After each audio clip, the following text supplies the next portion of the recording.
ولله ما في السماوات وما في الأرض وإلى الله ترجع الأمور.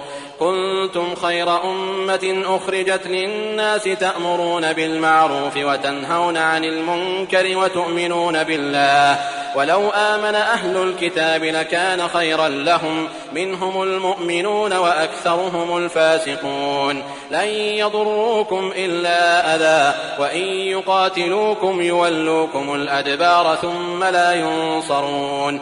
ضربت عليهم الذلة أينما ثقفوا إلا بحبل من الله وحبل من الناس، وباءوا بغضب من الله، وضربت عليهم المسكنة، ذلك بأنهم كانوا يكفرون بآيات الله ويقتلون الأنبياء بغير حق، ذلك بما عصوا وكانوا يعتدون.